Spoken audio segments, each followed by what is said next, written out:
ahondar porque al momento hay muchas dudas cuando escuchamos esto de que si tú sanas, las cosas van a cambiar, si tú cambias, tu entorno va a cambiar, a uno eso no le hace clic.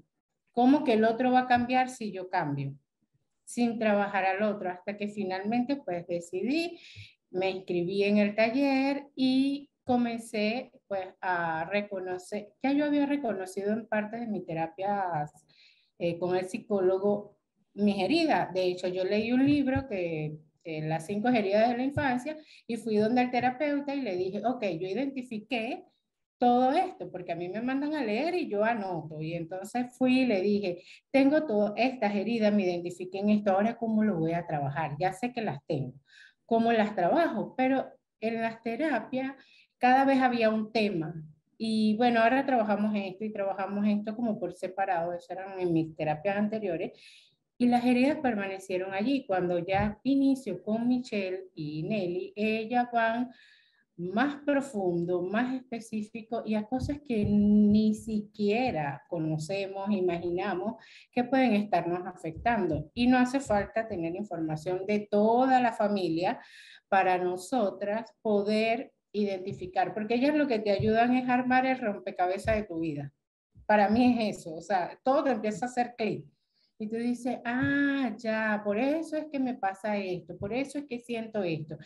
Y la verdad es que nosotras vivimos culpando sobre todo a nuestras parejas cuando ya estamos en pareja. Antes culpábamos a los papás o algunos todavía lo seguimos haciendo, pero todo lo que me hiciste sentir, me pasó esto, y porque yo lo hacía hasta hace poco, y lloraba y cual niña herida armaba mis pataletas y el otro era que me hacía, pero no, el otro no nos hace nada, el otro hace acciones que nos mueven las heridas que están allí.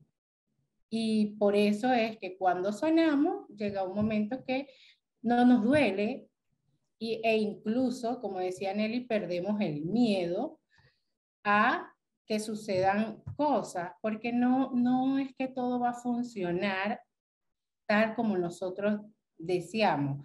Las cosas van a ser como tienen que ser, pero vamos a estar preparadas para afrontar las situaciones, reconocernos y poder saber de dónde se nos despierta un pensamiento o una emoción. Pero esto es porque vamos a la profundidad de conocernos y entender, más allá de lo que es por encima, léete un libro, una guía. Además, ellas te ayudan a tocar el dolor, a entrar en el dolor. Yo tuve abandono de mi padre porque murió cuando yo tenía 5 años. Y pues hoy día, aún así, me sigue doliendo, pero ya sé cómo trabajarlo, estoy consciente de eso. Para mí la herida de injusticia ha sido muy puntual. Yo agarraba unas rabias insoportables, pero, o sea, que me daba miedo el tipo de rabia que yo agarraba porque yo me podía estar fuera de control y yo le comentaba eso ante mi terapeuta. Me hacían algo en una diligencia que yo estaba haciendo, por ejemplo, así fuese en un banco, no solo con mi pareja en algo, pero era tan injusto que me parecía que yo me sesgaba y al final aquí fue que entendí que había una herida muy grande en mí porque para mí fue injusto que mi papá se muriera a los 5 años y me abandonara, me dejara.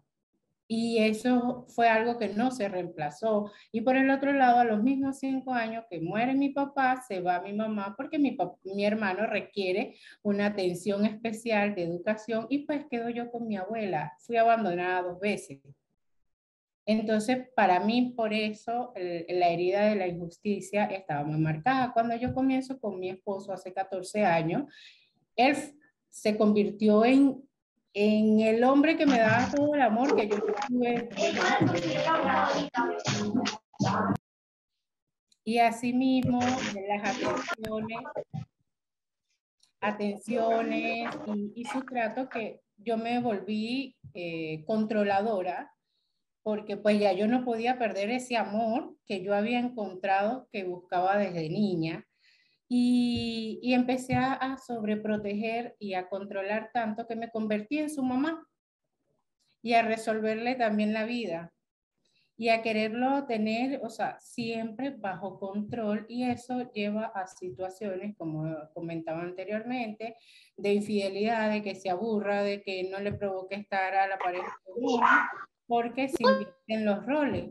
Y yo, pues, en medio de que no me abandonara, que era lo que en realidad yo buscaba, yo asumí ese rol de madre. Y al final, aunque lo asumas, si no has sanado y no estás consciente, te van a abandonar. Ya hoy día, porque actúas también desde el miedo, yo le reclamaba y le imponía las cosas, no lo hacía desde el amor. Entonces eso afecta mucho porque crea un rechazo. Cuando quieres corregir o buscar resultados desde las imposiciones y el control, sucede totalmente lo contrario.